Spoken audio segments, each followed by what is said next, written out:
So what's up? Magandang umaga sa inyong lahat mga kamanok. So once again, this is Linyada ng Mamay at nandito ulit tayo upang magbigay linaw sa inyong mga bawat katanungan na inilalagay dyan sa comment section. Makakaasa kayo mga kamanok na sasagutin ko yan ng buong kaalaman at kung hindi pa man abot ng kaalaman ko ngayon, well, gagawan natin ng paraan o gagawa tayo ng paraan upang masagot yan. Kung kailangan mag-research, magtanong sa ating mga kaibigan dyan sa farm, magtanong sa mga veterinaryo, gagawin natin para sa inyo. Okay? Kaya mga kamanok, if ever na nagugustuhan nyo po yung mga ganito klase ng advice, ganito klase ng usapin, ganito klase ng video at advice, isa lang hinihiling ko, wala naman po itong bayad. Don't forget to click the subscribe button, i-like yung video at mag-comment ka na rin ng katanungan mo sa pagmamanok. Bakit kailangan yung mag-subscribe? Dahil po kung magtatanong kayo dito, kailangan mag-subscribe kayo para ma-update kayo sa mga susunod kong mga videos na gagawin. Kasi kung hindi kayo makakapag-subscribe, hindi nyo malalaman yung sagot sa inyong mga itinanong sa akin.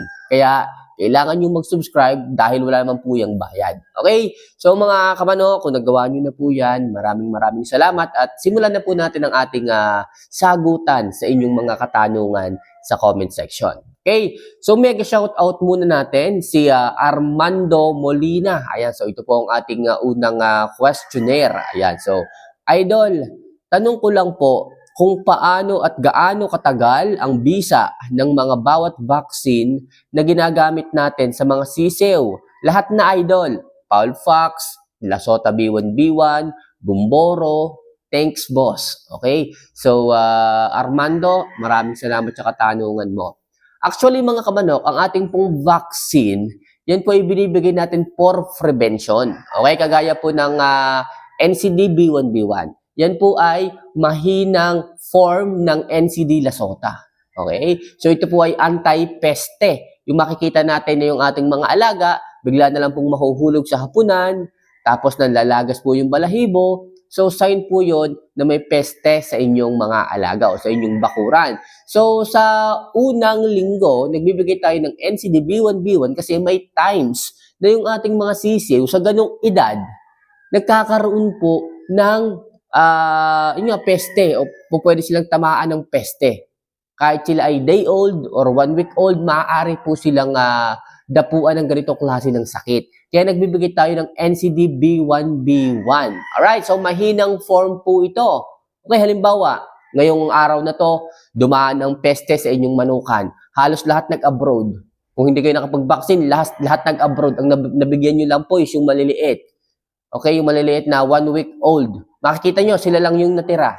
Sila lang yung nanatiling masigla, malusog, maayos. Bakit po? Kasi nakapagbigay nga po kayo ng anti-NCD. Okay, kamanok, bakit hindi na lang po Lasota? NCD Lasota ang ating ibigay dyan para mabigyan natin lahat. Mga kamanok, sabi ko nga po, hindi po kakayanin ng inyong maliliit na sisiw, especially yung day old, up to 1 week old, yung NCD Lasota dahil mas mataas pong form ito ng anti-peste. Okay, so hindi po kakayanin, baka mamaya yung inyong mga alaga is mag-abroad pagka nabigyan po ninyo ng NCD Lasota. Ang NCD Lasota naman po is mas mataas na form ng NCD B1B1.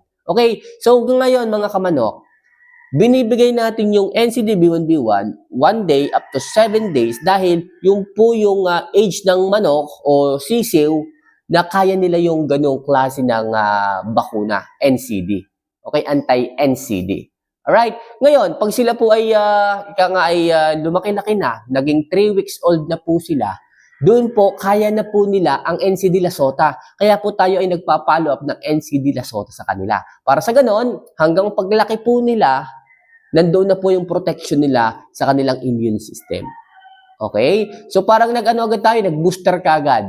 Ika nga ay from NCD B1B1, mahinang form ng NCD Lasota, o anti-NCD, tapos nag-booster tayo ng Lasota. Ibig sabihin, from day old, may bakuna na sila, protektado na sila, then pagdating nila ng 3 weeks, mas magbibigay tayo ng NCD Lasota hanggang sabihin na natin 6 months.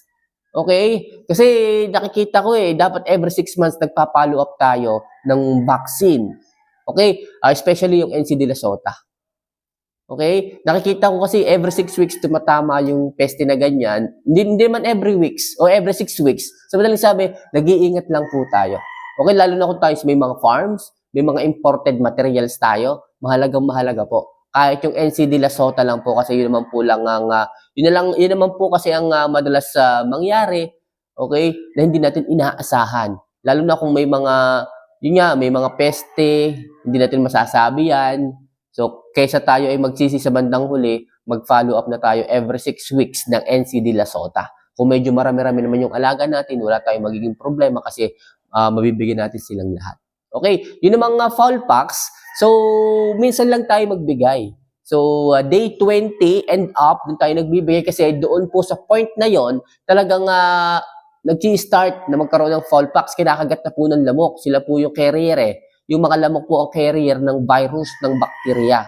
So, ngayon, bago pa mangyari, so pagdating ng day 20 or wala pang day 20, nagbibigay na tayo ng fowl packs. At pag nabigyan naman natin yung mga kamanok, hanggang sa paglaki nila, hindi na sila tinatamaan nito. Okay, actually, minsan lang tayo nagbibigay ng fowl packs. Kasi nakikita ko, once na nabigyan natin sila at sila ay naging 1 month old, kahit sila ay kagatin ng lamok, hindi na sila naapektuhan. Ika nga, mataas na ang immune system, hindi na kayang dapuan ng fowl packs. Okay, pero yung iba, nagbo-booster pa rin nito. Kung talagang nakikita nila na kahit malaki-laki na or something na 2 months na tinatamaan pa rin, nagbo-booster sila nito.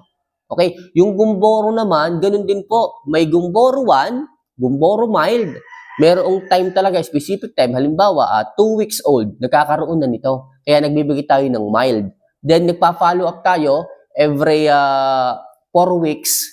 Neto, booster, gumboro booster. Kasi nga nakikita natin na sa ganitong edad, bumababa ulit yung gumboro vaccine na ibinigay natin. So, malaki pa rin yung chance na dinadapuan sila pagdating nila ng 4 weeks old. Kaya nagbibigay tayo ng gumboro booster o gumboro 2. Okay? So, booster po yun. At pag nabigyan natin ng gumboro 2, gumboro booster, okay na po. Hindi na po sila tinatamaan. Tumataas na po yung immune system nila. Okay? At that time, hindi ko man alam kung gaano katagal ang effectivity ng gumboro, pero once na malampasan nila yung specific time, specific stage, okay na sila. Prevention lang po talaga yung ating ibinibigay na vaccine sa kanila. Okay, medyo mahabang explanation pero sana, Armando, muli na nasagot ko po ng maayos yung inyong katanungan. Okay? So next question. Ito galing kay Norberto Suson. Ayan, so ano naman ang epekto or makukuha natin sa Nux vomica? Okay, so Nux vomica. Actually mga kamanok, ito pong Nux vomica, ito po ay galing sa isang halaman. Yung extract po nito is galing sa halaman na makakatulong sa ating mga manok upang tumaas ang gana sa pagkain. Ika nga, kung may problema po sa digestion ng inyong mga manok, kung may problema sa appetite, once na mabigyan nyo po na ito, makikita nyo po yung gana ng manok sa pagkain. Okay? Yung gana at absorption, yung metabolismo ng manok bumibilis. At alam naman natin mga kamanok na ang isang manok na may mabilis, matakaw, mataas na panunaw, o yung appetite, alam naman natin na sila yung mga manok na healthy talaga.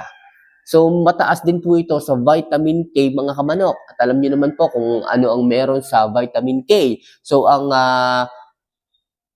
bloodstream po ng ating mga manok is medyo pinapalapot po niya yung dugo ng ating mga alaga, which is makakatulong po ito kung tayo is may mga pupuntahan. So, yan po ang purpose ni vitamin K. Slightly, pinapalapot po niya yung red blood cell ng ating mga manok. So, nakakatulong nga po ito in some points kung tayo is may mga pupuntahan, ganyan. Pero in overall, si Nux vomica po mga kamanok, siya po ay nagbibigay sa ating mga alaga ng mataas na appetite sa ating mga manok at mas magandang panunaw. Ibig sabihin, pag maganda ang panunaw, maganda ang ipot, maganda po ang kalusugan, ang pangangatawan ng ating mga alaga. So, yun po ang simpleng explanation pagdating kay Nux vomica. Okay? So, yun lang naman ang hanap natin mga kamanok eh. Yung magandang panunaw, yung maganang kumain na manok, yung healthy po sila. Kasi pag magana siyang kumain, maganda ang panunaw, healthy yung manok. Makikita nyo ang sigla, makikita nyo happy-happy yung manok. Ganun po ang kayang ibigay ni Nux vomica. Ma-benefits ng ating mga manok kay Nux vomica. Makikita nyo yung moisture ng manok. Maayos na maayos. Magandang droppings, magandang panunaw, magandang kalusugan ng manok. So, sa madaling sabi, si Nux vomica po is makakatulong para sa inyong mga alaga para mapagana ang taas ng pagkain nito at saka yung digestion. So last question muna tayo, ano? So galing kay Leonil Herobin. Ayan. So anong oras pwede loading ipainom yan? Busog ba o gutom itong si Promotor? Okay. Si Promotor po mga kamanok ay suggest na magandang ibigay ito after feeding kasi ito po ay dietary supplements na mataas sa amino acid na tumutulong upang magbigay ng magandang building of muscle. Okay, high in protein or amino acid. Okay, si amino acid po kasi is maliliit na part. Pag chin-up natin si protein, nahahati siya sa amino acid. At pag naman na binuo natin, pinagsama-sama natin itong si amino acid, nakakabuo tayo ng protina, which is yan po ang pagkain ng muscle. So, ang purpose po ni Promotor is to build muscle. Mas maganda kung after feeding po natin ito, ibinibigay. Okay? So, mga kamanok, sana makatulong po ang simpleng sagutang ito sa ating mga alaga. And sa mga gusto pa rin magtanong dyan about sa pagmamanok, magkaroon kayo ng idea, kung meron kayong agam-agaw, katanungan na gustong malaman, andito po ako. Huwag nyo lang po sana kalilimutan na ilagay yan sa comment section para masagot po natin at mabasa at magawa natin ang content. So, paano mga kamanok? See you for our next vlog. Mahal ko po kayo. Paalam.